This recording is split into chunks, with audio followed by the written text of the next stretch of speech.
Bonjour. Aujourd'hui, nous allons voir une leçon de langue intitulée Le mode du verbe de la subordonnée relative, appartenant au module 4, le bourgeois gentilhomme, dédié au niveau tronc commun. Notre objectif, c'est de choisir l'emploi et le mode de la subordonnée relative.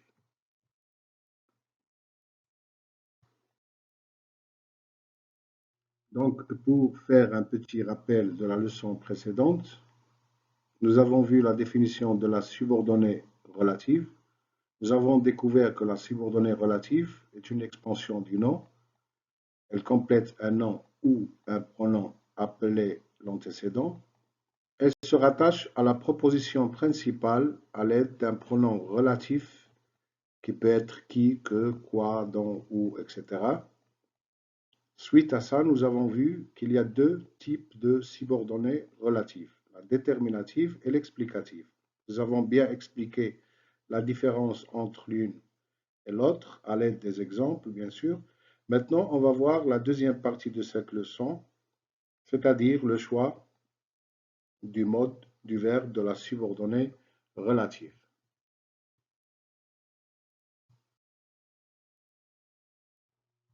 Maintenant, regardons les phrases du corpus.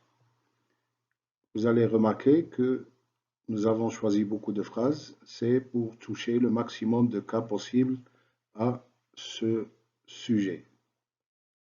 Nous allons lire pour savoir ce que ces phrases ont en commun, ce qu'ils ont en commun et en quoi elles sont différentes. Donc la première phrase, Monsieur Jourdain, acte 2, scène 4. Ce maudit tailleur me fait bien attendre pour un jour où j'ai tant d'affaires. Deuxième phrase, Monsieur Jourdain, acte 2, scène 5. Vous m'avez aussi fait faire des souliers qui me blessent furieusement. Troisième phrase, Monsieur Jourdain encore. Acte 1, scène 4. Apprenons une chose qui soit plus jolie.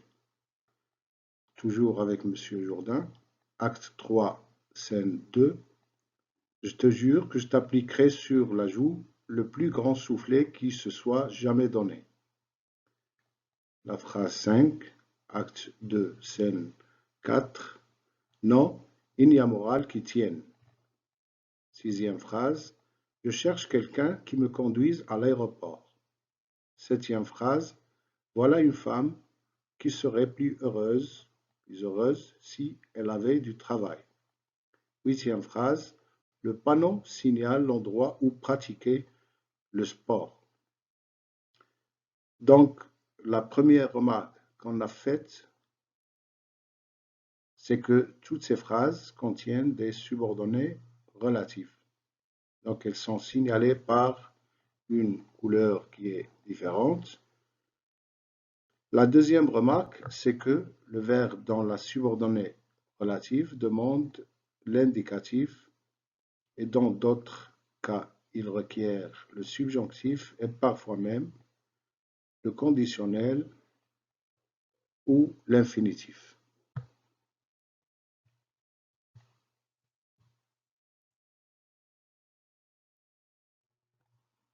Donc, puisque notre objectif dès le début, c'était de définir et choisir le mode correct pour une subordonnée relative, essayons de voir de près chaque phrase pour mieux l'analyser et en tirer les conclusions.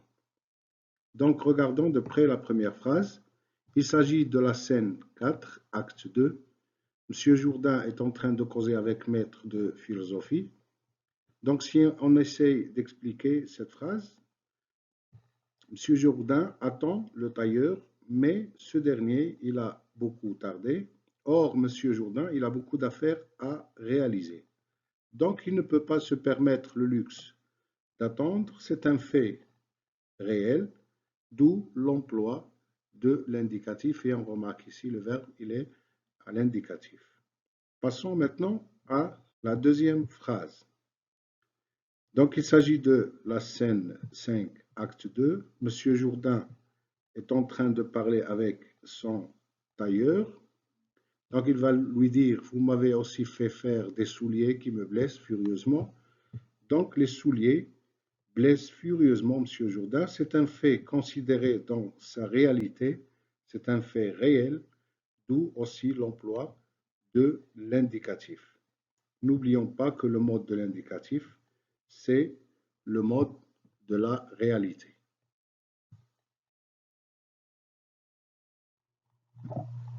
Passons maintenant à voir d'autres cas, c'est-à-dire lorsque le verbe de la subordonnée relative se met au subjonctif.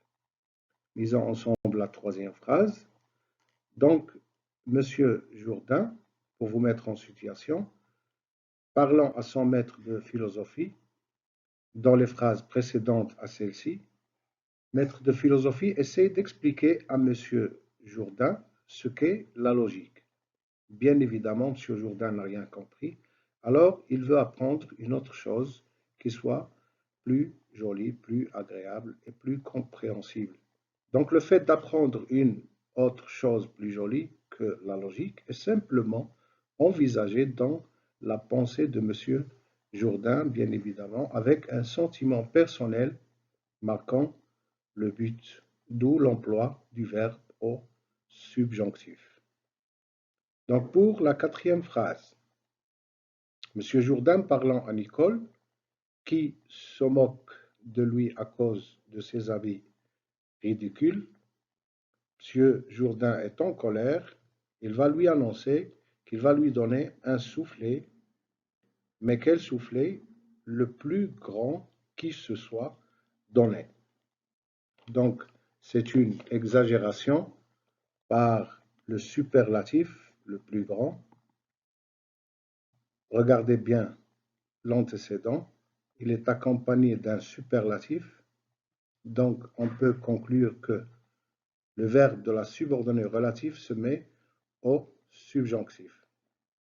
Donc pour la cinquième phrase, on remarque que la principale est négative. De même pour une interrogative, le verbe de la subordonnée relative se met au subjonctif.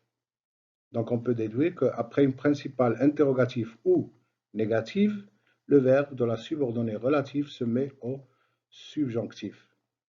Cependant, cette définition n'est pas toujours valable. Notez bien, regardez bien cette phrase. Je n'ai pas peur de ce chien qui me poursuit. Remarquez que le verbe ici, il est à l'indicatif. Pourquoi? Parce que c'est un fait réel. C'est quelqu'un, il est poursuivi par le chien, donc c'est réel, d'où l'emploi de l'indicatif. Donc pour la sixième phrase, après des verbes de la principale comme chercher et attendre, le verbe de la subordonnée se met au subjonctif. Mais à noter aussi que cette définition n'est pas toujours valable.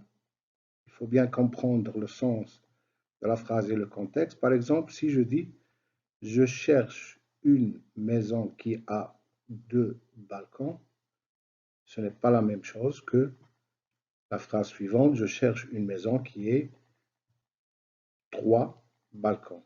Donc la différence entre la première et la deuxième, c'est que dans la première, j'ai employé l'indicatif. Pourquoi? Parce que l'antécédent existe. Donc c'est facile de trouver une maison qui a 2 balcons. Par contre, la deuxième phrase, je sais que c'est difficile de trouver une maison avec 3 balcons, d'où l'emploi du subjonctif dans la subordonnée relative. Donc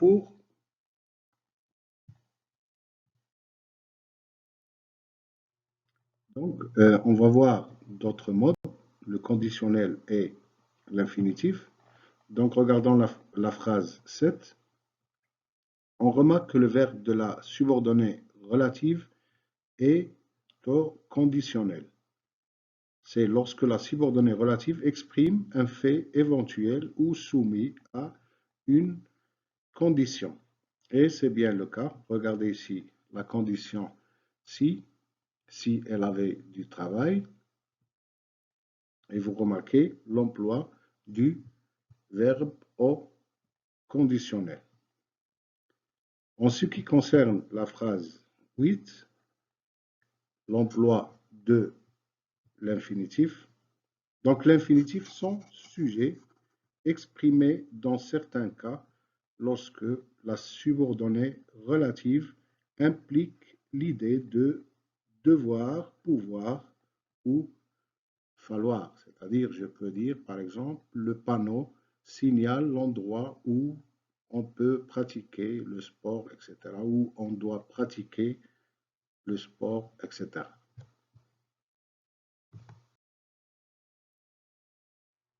Donc, voici ce qu'on doit retenir sur le mode du verbe de la proposition subordonnée relative. Donc, dans la proposition subordonnée relative, on emploie l'indicatif quand la subordonnée exprime un fait considéré dans sa réalité. Phrase 1 et 2. Le subjonctif quand on exprime un fait simplement envisagé dans la pensée avec un sentiment personnel. Phrase 3 et 4. Lorsque l'antécédent est accompagné d'un superlatif ou des expressions comme le pire, le dernier, etc. Phrase 5. Après une principale négative, interrogative ou conditionnelle. Phrases 7 et 8. Et lorsque la principale contient des verbes comme chercher, attendre. Phrase 9. On peut également utiliser le conditionnel quand la subordonnée exprime un fait éventuel soumis à une condition. C'est le cas de la phrase 10. Et enfin, l'infinitif sans sujet exprimé lorsque la subordonnée relative implique l'idée de devoir, pouvoir et falloir. La phrase 11.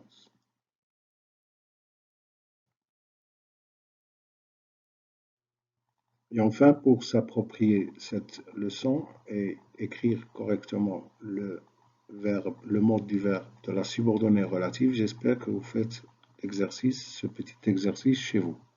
Donc écrivez convenablement les verbes entre parenthèses. Auriez-vous un mouchoir qui, le verbe être, propre. Deuxième phrase, je n'ai trouvé personne qui, le verbe pouvoir m'aider. Et la dernière phrase, je voudrais une machine qui le verbe faire voyager dans le temps. Donc j'espère que vous avez bien saisi cette leçon et au revoir et à bientôt.